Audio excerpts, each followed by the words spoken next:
کبھی سوچا آلے نبی نے دین بچانے کے لیے کتنی بڑی قربانی دی ہے، کتنی عظیم قربانی دی ہے؟ اللہ اکبر، جوانوں کو تو قربان کر ہی دیا، لیکن ننھا سا 6 مہینے کا معصوم بچہ، اللہ اکبر، پانی کا بہانا تھا اور اصل شہادت کا جام پلوانا تھا۔ سیدہ زینب پاک اپنے بھائی کے پاس آتی ہیں اور آنے کے بعد کہنے لگی، بھیا یہ 6 مہینے کا ننھا سا بچہ ہے، بے ہوش ہوتا ہے پانی کے لیے، نرم نرم ہنسلیوں والا بچہ، بھیا ہمارے خیمے میں پانی نہیں ہے، روتا ہے، ہاتھوں کو سمیٹتا ہے، پیروں کو سمیٹتا ہے، پیروں کو پھیلاتا ہے، اب اس کی پیاس نہیں دیکھی جاتی، بھیا ایک کام کریں کہ اسے پانی پلا کر کے لا دیں۔ اللہ اکبر، میرے امام نے بہن کو کبھی نہ نہیں کہا تھا۔ امام نے بہن سے فرمایا، نہیں، میرے خاندان کی ریت نہیں ہے کہ ہم کسی سے کچھ مانگیں، کچھ طلب کریں، ہم دینے والے لوگ ہیں، ہم کسی سے مانگتے نہیں ہیں۔ اللہ اکبر، اتنا سننا تھا۔ بہن نے کہا، بھائی آپ کو امی فاطمہ کا واسطہ ہے، آپ ایک کام کریں، ان لے کر کے جائیں، اس لیے کہ ایسے پانی طلب کریں گے تو شاید وہ پانی نہ دیں اور کہیں کہ بچوں کے بہانے سے تم پی لوگے، تو کم سے کم بچے کو لے جائیں۔ بچہ لے جاؤ گے، ان سے کہنا اپنے ہاتھ سے پلا دیں، آپ کو واسطہ آپ کی امی سیدہ فاطمہ کا ہے۔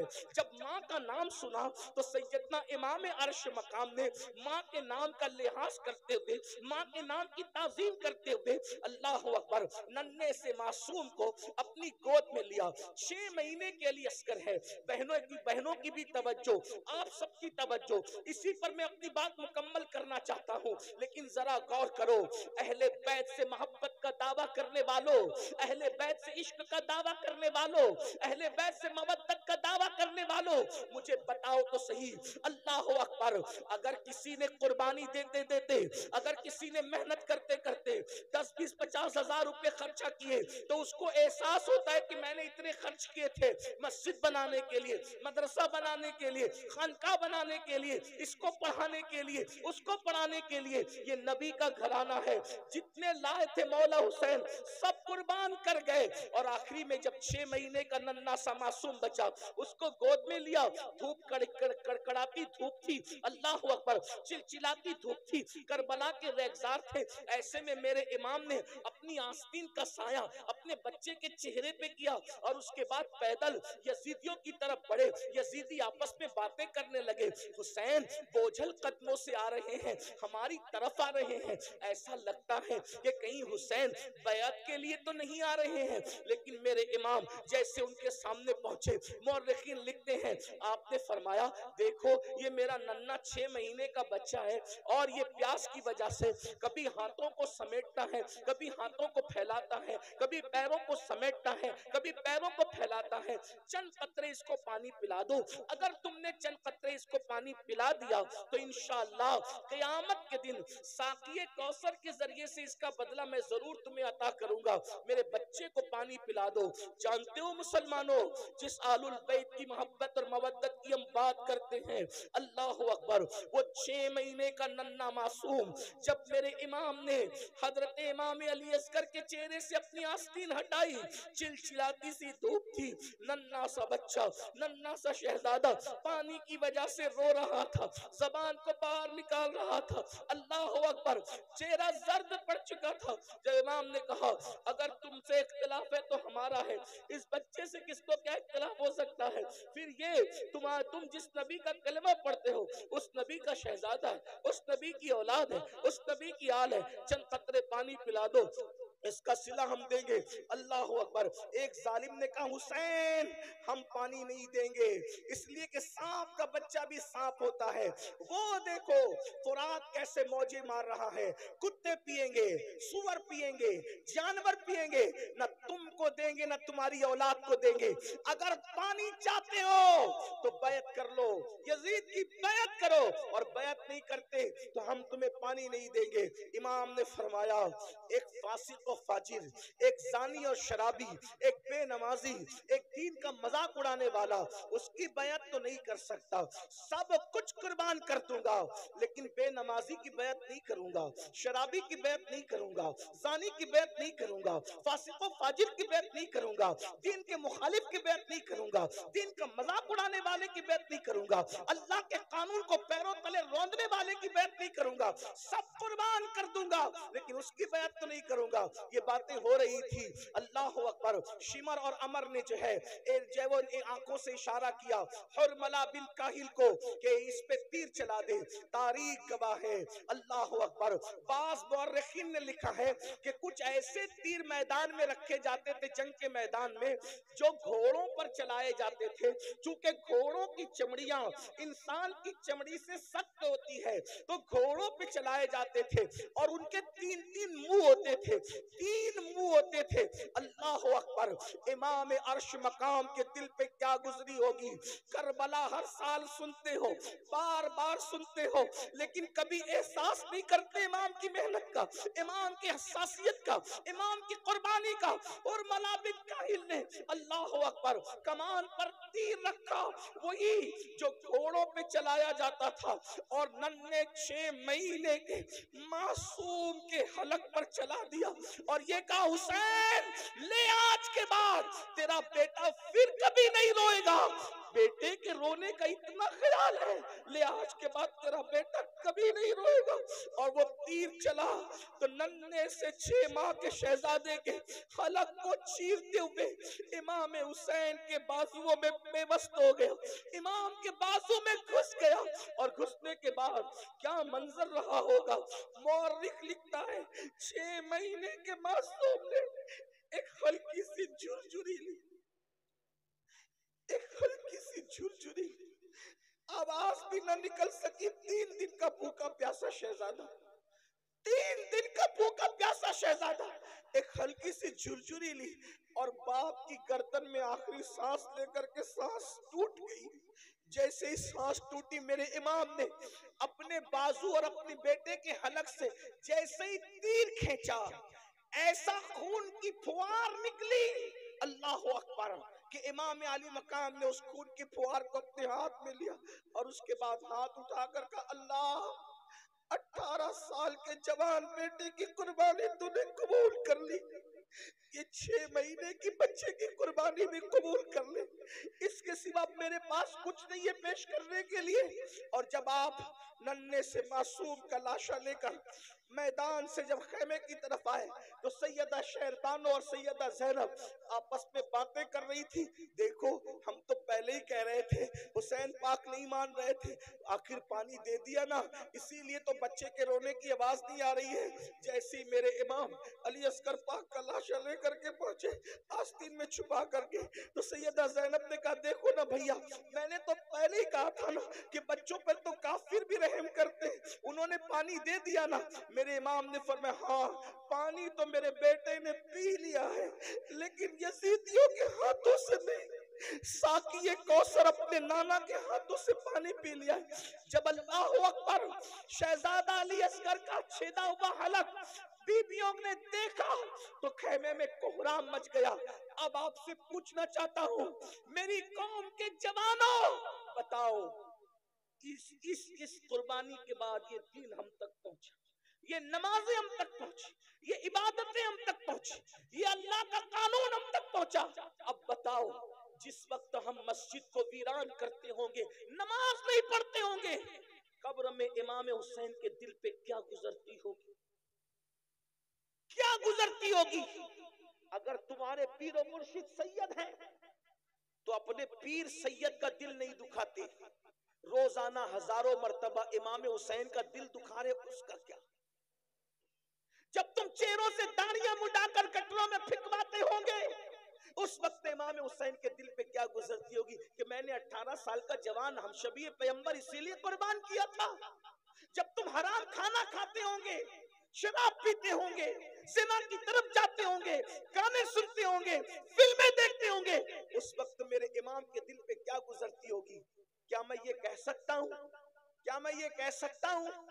کیا مجھے کہنے کی آپ اجازت دے سکتے ہیں کہ یزیدیوں کے تیر تو امام حسین کے جسم پہ چل رہے تھے، ہم کیسے حسینی ہیں، ہم تیر امام حسین کے جسم پہ نہیں چلا رہے، ہم تو یہ دکھوں کے تیر امام حسین کے دل پہ چلا رہے ہیں۔ کیا منہ دکھاؤ گے قیامت کے دن امام حسین کے نانا کو؟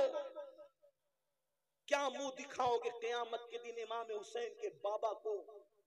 کیا منہ لے کر جاؤ گے؟ دین سے اپنا تعلق کیا رہ گیا؟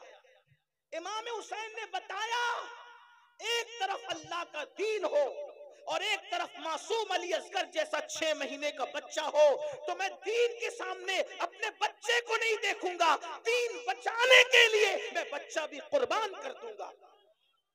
اور آج ہم کیا کر رہے ہیں؟ اللہ کے دین کو پیروں تلے کچل رہے ہیں، اللہ کے دین کو پیٹ کے پیچھے ڈال رہے ہیں۔ بتائیے تو صحیح، ہم یزیدیت کے راستے پہ کہیں نہ کہیں چل پڑے ہیں۔ اس لیے اتنی بڑی کانفرنس جہاں ہزاروں حسینی موجود ہے، صحابہ اور اہل البیت کے عشاق موجود ہے، میری گزارش ہے اس بات کا احساس کرو کہ ہمارے لیے سب سے بڑی چیز اللہ کا دین ہے، اسلام ہے، قرآن ہے، ایمان ہے۔ میرے امام نے 18 سال کا کڑیل جوان شہزادے علی اکبر کو قربان کر دیا دین کے لیے، اور ہم 250 روپے کی چپل بیچنے کے لیے جھوٹی قسم اللہ کی کھا لیتے ہیں۔ کوئی موبائل چوری کر رہا ہے، کوئی چپل چوری کر رہا ہے، کوئی سود کے دھندے کر رہا ہے، کوئی حرام کاروبار کر رہا ہے۔ مسلمانوں بتاؤ دین سے اپنا تعلق کیا رہ گیا؟ یاد رکھنا، دینداری اپنے اندر پیدا کرو۔ آج بھائی بھائی میں اختلاف ہے، یہ کیا حسینیت ہے؟ بھائی بھائی میں جھگڑا ہے، یہ کیا حسینیت ہے؟ نہیں میرے بھائی، یہ حسینیت نہیں ہے۔ حسینیت کیا ہے؟ کربلا والوں کی پہچان کیا ہے؟ اللہ اکبر۔ جب کربلا ہو گیا، کربلا ہونے کے بعد امام زین العابدین پاک مدینہ منورہ آ گئے، آپ کی شادی بھی ہو گئی، کئی دن گزر چکے۔ اللہ اکبر۔ کبھی نہیں ہنسے امام زین العابدین، کبھی نہیں ہنسے کربلا کے بعد، کبھی نہیں مسکرائے، کبھی ٹھنڈا پانی بھی نہیں پیا، کبھی اچھا کھانا بھی نہیں کھایا، جلدی سوتے بھی نہیں تھے، رات دن عبادت عبادت عبادت، رونا رونا رونا۔ ایک دن ایسا ہوا کہ مدینہ منورہ کے اندر کوئی دوڑتے ہوئے آیا اور آنے کے بعد کہنے لگا، امام ایک بندہ ہے جو کربلا میں تھا اور اہل بیت پہ اس نے ظلم کیا تھا، وہ مدینہ منورہ آیا ہے اور مدینے کے لوگوں نے اپنے دروازے بند کر لیے، مدینے کے لوگوں نے اپنے دروازے اس کے لیے بند کر لیے ہیں۔ امام کتنی خوشی کی بات ہے کہ سب نے دروازے بند کر لیے، نہ اس کو کوئی رہنے کو جگہ دیتا ہے، نہ کھانا دیتا ہے، نہ پانی دیتا ہے۔ امام نے سنا، وہ خوشی خوشی بتا رہا تھا کہ آپ لوگوں کا دشمن، آپ لوگوں کا قاتل، آپ کے گھروں کو اجاڑنے والا مدینے آیا تو مدینہ منورہ میں ذلیل ہو رہا ہے، نہ کوئی گھر دے رہا ہے، نہ کوئی کھانا دے رہا ہے، نہ کوئی پانی دے رہا ہے۔ میرے امام زین العابدین سید سجاد مظلوم کربلا سید العابدین زین العابدین ابو الائمہ سیدنا امام المحدثین امام زین العابدین نے فرمایا، وہ کہاں ہے؟ اس کو بلاؤ، اس کو بلا کے لا۔ یہ ہنسی کی بات نہیں ہے، اس کو بلا کے لا۔ ارے وہ کچھ بھی ہے، مسافر ہے نا، ہمارے شہر میں آیا۔ کون؟ قاتل اہل بیت، بلا اس کو۔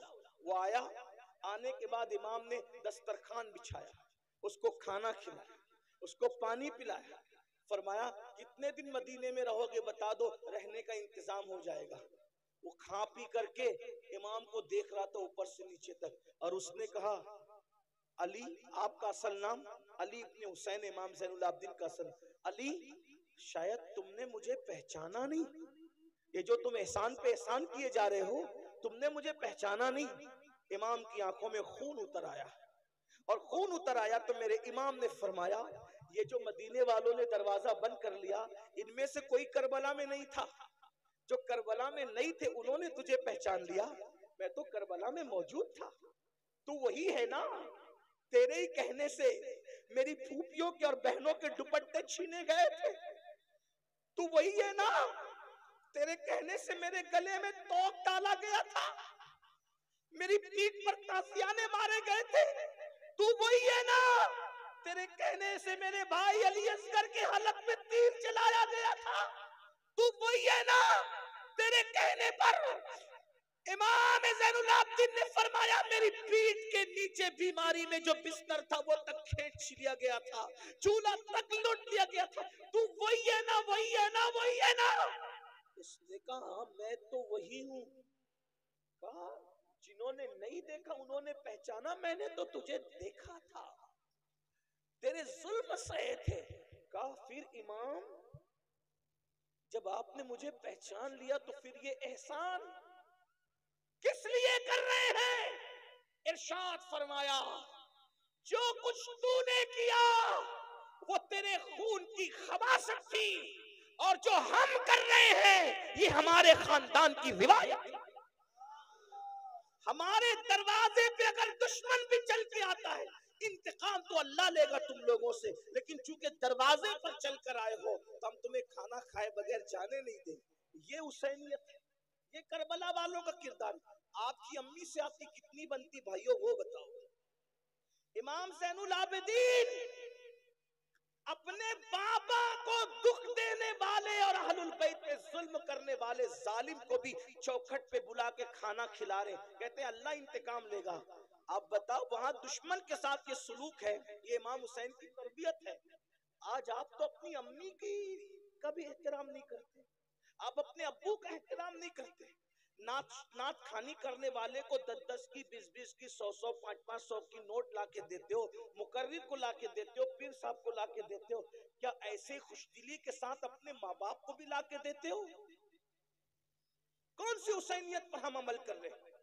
ماں باپ دوا کے لیے ترس رہے ہیں، ان کو کہتے ہو ڈوکری ڈوکرا بڈی بڈا، ہم تمہیں کتنا پالے کتنی پرورش کریں، کیا سب کچھ کما کے تمہیں پہ خرچہ کر دیں؟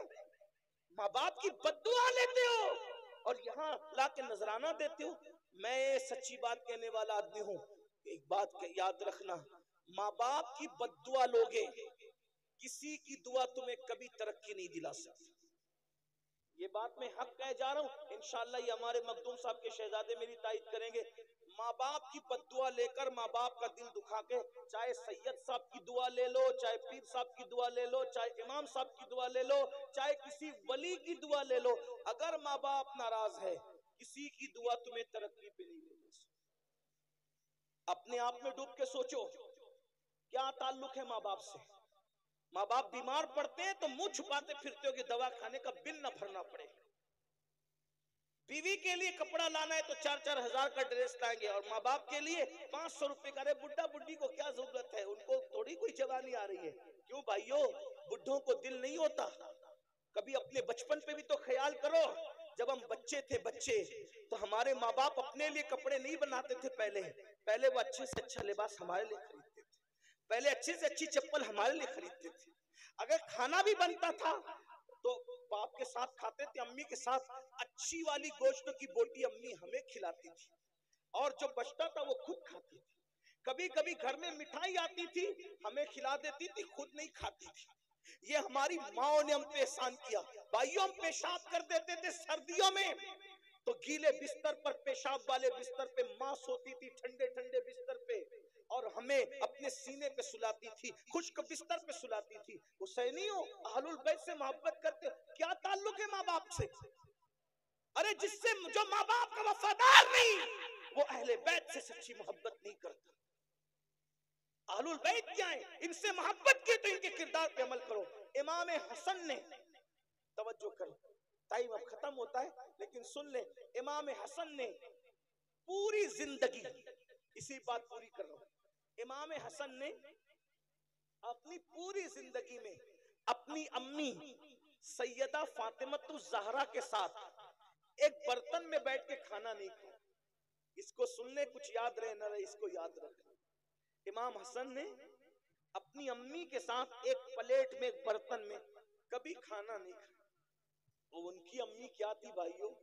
سیدہ طیبہ طاہرہ عابدہ زاہدہ راکعہ ساجدہ نقیہ تقیہ ام ابیہا، ایسی شان والی خاتون کے جس کے لیے اللہ کے رسول اٹھ کے کھڑے ہو جائیں۔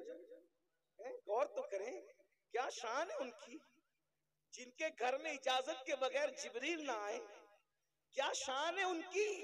اگر چکی چلاتے چلاتے آنکھ بند ہو جائے تو فرشتے جس کی چکی چلائیں، جھولا جھلاتے جھلاتے آنکھ بند ہو جائے تو فرشتے جس کے بچوں کو جھولا جھلائیں، کیا شان ہے ان کی امی کی. ارے بھائیو، نیکوں کے ساتھ کھانے کی تو بڑی فضیلت ہے، لیکن امام حسن نے کبھی امی کے ساتھ کھانا یعنی ایک پلیٹ میں نہیں کھایا. کسی نے کہا حسن تمہاری امی تو بڑی نیک تھی، نیکوں کے ساتھ کھانے کی بھی ایک فضیلت ہے، تم نے ماں کے ساتھ کھانا کیوں نہیں کھایا؟ تو امام حسن کہتے ہیں گستاخی نہ ہو جائے، گستاخی سے بچنے کے لیے میں نے ماں کے ساتھ کھانا نہیں کھایا. مطلب کیا گستاخی؟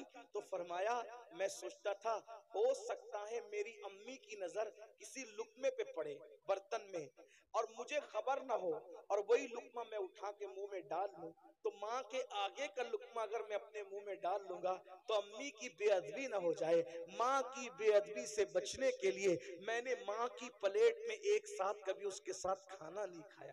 یہ امام حسن کا ادب ہے. اور آج کل کے لڑکے ماں کو گالی دیتے ہیں، ماں باپ کو گھر سے نکالتے ہیں. کتنے وہ ماں باپ ہیں جو مسجدوں کے زینوں پہ بیٹھ کر، مندروں کے زینوں پہ بیٹھ کر، سگنلوں کے پاس کھڑے رہ کر بھیک مانگتے ہیں بڑھاپے میں.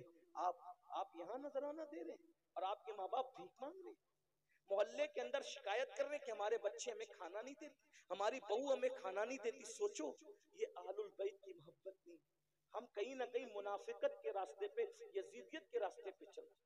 امام حسین نے تو ماں باپ سے وہ پیار کیا، وہ داستان دیکھیں. سرکار علی اکبر نے وہ پیار کیا، وہ داستان دیکھیں. امام قاسم نے ماں باپ سے وہ پیار کیا، وہ داستان دیکھیں. سیدہ زینب نے وہ پیار کیا، وہ داستان دیکھیں.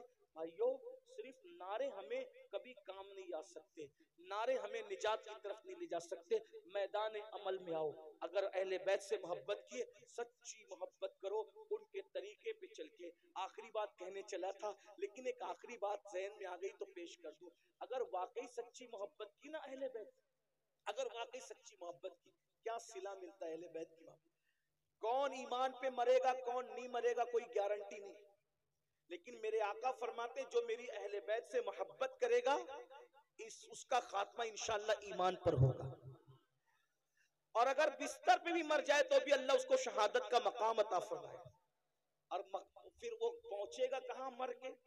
اہل بیت سے محبت کرنے والا مر کے کہاں پہنچے گا؟ کہاں پہنچے گا؟ آقا ارشاد فرماتے جیسے دلہن کو سجا سوار کر دولہے کے گھر لے جایا جاتا ہے، ویسے اہل بیت کا محب مرتا ہے تو اس کو سجا سوار کر دلہن کی طرح جنت میں لے جایا جاتا ہے. کہاں پہنچے گا؟ امام یوسف نبہانی اپنی کتاب میں لکھتے ہیں، سن لو کہ جب امیر تیمور ان کا انتقال ہوا. امیر تیمور کون؟ مغل بادشاہوں کا مورث اعلیٰ. لوگوں نے ان کا نام سن رکھا امیر تیمور کا. امیر تیمور کا امام یوسف نبہانی لکھ رہے، بھائیوں میں نقل کر رہا ہوں ان کی بات کو. امیر تیمور کا انتقال ہوا. امام یوسف نبہانی لکھتے ہیں کہ اس کے بچپنے کے دوستوں نے اس کو خواب میں دیکھا کہ تخت بچھا ہوا ہے، اس پر اللہ کے رسول تخت پہ بیٹھے ہیں اور امیر تیمور حضور کے قدموں میں بیٹھا ہے. کہاں بیٹھا ہے امیر تیمور؟ حضور کے. بھائیوں یہاں پیر کے قدموں میں بیٹھنے کا موقع مل جائے تو آدمی سوچتا ہے میں مقدر کا سکندر ہوں کہ مجھے پیر کے قدموں میں بیٹھنے کا موقع مل گیا ہے نا. لیکن قربان جائیں، ہائے ہائے ہائے، امیر تیمور کو کیا مقام ملا موت کے بعد؟ حضور کے قدموں میں بیٹھا ہے. تو بچپنے کے دوستوں نے رشک کرتے ہوئے کہا، او دشمن خدا، تیرا کون سا ایسا عمل تھا جو تو رسول اللہ کے قدموں میں مر کے پہنچ گیا، حضور کے قدموں میں پہنچ گیا؟ اس سے پہلے کہ تیمور کچھ کہتے آقا نے خود فرمایا، ارے یہ کچھ بھی تھا میری اہل بیت سے محبت کرتا تھا، اس کو اس لیے مقام عطا کیا گیا. یہ اہل بیت کی محبت کا صلہ ہے. اس لیے میرے بھائیوں، گناہ سے توبہ کرو. آج کی محفل توبہ کی محفل بن جائے. گناہوں سے بچو، نماز کے پابند بنو، نماز کی پابندی کرو. اس لیے کہ امام حسین جب بے نمازی یزید سے نفرت کر سکتے ہیں، ہم نماز نہیں پڑھیں گے تو ہم سے بھی نفرت کر سکتے ہیں، ہم شراب پئیں گے تو ہم سے بھی نفرت کر سکتے ہیں. اس لیے سچی توبہ کرو، امام حسین کو خوش کرو، ان کے نانا کو خوش کرو، ان کے رب کو خوش کرو، راضی کرو، اپنی زندگی کو بدلو تبدیل کرو. اور خاص طور پہ اپنے بچوں کو علم دین سکھاتے ہو سکھاؤ، ساتھ ہی ساتھ